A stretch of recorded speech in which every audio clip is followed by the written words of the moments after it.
Hello, boys and girls. Come join me for circle time. Take a seat at your letter, and we'll start with the calendar song.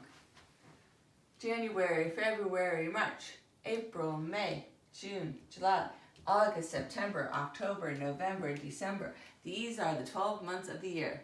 We're on a brand new month, so we are on the 5th month. So 1, 2, 3, 4, 5. The 5th month is, anyone know? It's May. So in a brand new month means we need to start our numbers all the way over. And what's that number going to be? 1. So today is May 1st.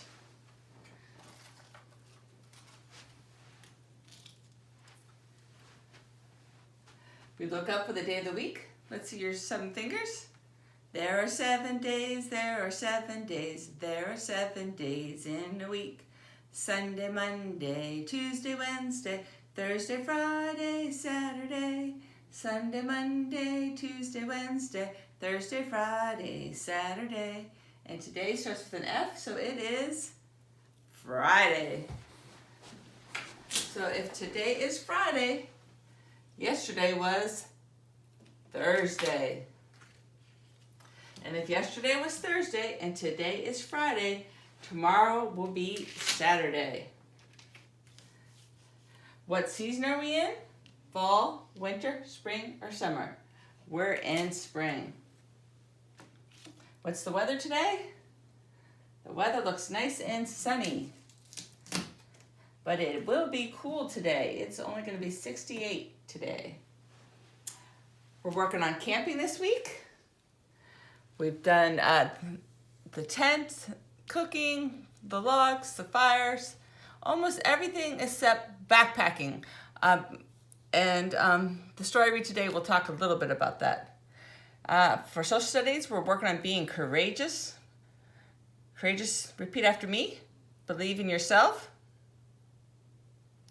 Try to protect others. Stand up for what is right. Speak up against what is wrong. Try new things, even if you are afraid. This week we're working the fruit of the spirits.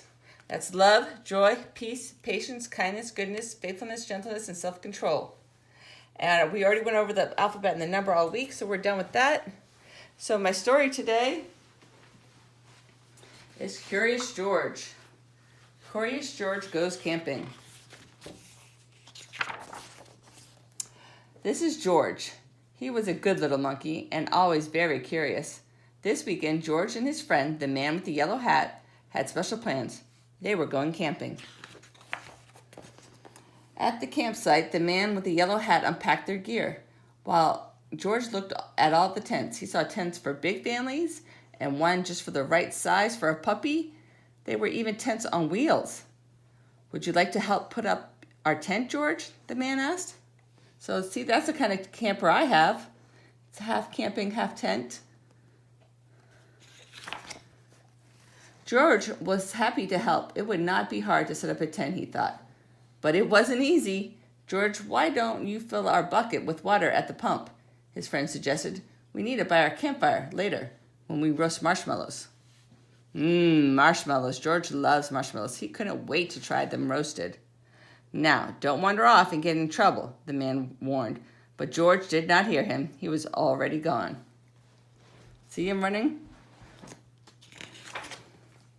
At the pump, George worked the handle up and down. Soon his bucket was full. On the way back down the trail, he saw a family packing up. See, if you don't have electricity, this is how you have to pump your water. You have to use this and it siphons it up. George watched a girl pour her bucket of water on a campfire. The fire sizzled out. George thought that looked like fun. He poured his bucket of water on the next campfire. Hey, yelled the camper. We weren't finished with that yet. The camper began to chase George, but George didn't mean to cause trouble. Now he only wanted to hide. He ran into the forest as fast as he could, but the camper's footsteps followed close behind. George ran faster and faster. The footsteps came closer and closer until suddenly they were passing George. Why, it's not the camper chasing George now, it's a deer. What fun to run with the deer, forgetting all about the camper and the marshmallows. George ran after the deer, but a little monkey cannot run as fast as a deer in the woods. Before long, George was lost and all alone. He felt tired and stopped to rest. At first, he was worried. He was very far from camp, but there were lots of other animals to keep him company. He saw a lizard sunning on a rock and squirrels chattering in the trees. Then he saw the tail of a black and white kitty peeking out from under a bush. He was curious. Would the kitty like to play? George gently pulled the kitty out. Is that a kitty? Does anyone know what that is? Let's find out. But it was not a kitty. It was a skunk, and it was scared. The skunk lifted its tail and sprayed. Woo! That spray smelled awful. The animals tried to get away. George wanted to get away too, but he could not. The smell was all over him. How would he ever get rid of this awful smell, he wondered. Too bad he could not take a bath in the woods. Then George had an idea. He could wash the smell off in the creek. George jumped into the cold water. He splashed and scrubbed, but he was still smelly, and now he was wet too. Well, what could he do? George thought and thought. If he climbed up a tree to dry off, would the smell blow away? Nope, even dry and high up in the tree, George did not smell better. Poor George, he wished he hadn't wandered so far from camp. He wished he was roasting marshmallows with his friend, and suddenly George heard footsteps heading towards him. Someone was coming. It was the forest animals, but they ran right by him. They had seen something scary, and George saw it too. It was fire. George had gotten into trouble for putting out one fire, but this fire wasn't in the campground. This was an emergency. Quickly, George climbed down the tree and grabbed his bucket. He scooped it full of water in the creek, then being careful not to spill, he climbed back up and swung from the branch to branch through the trees. When George was close enough to the fire, he reached down and poured the water on the flames. Out went the fire with a big hiss. Just then, George's friend rushed up out of the forest with a ranger. George, he called, I was afraid you would be here. It's a good thing you were here, George, the ranger said. We saw smoke from the campground, but you put this fire out just in time.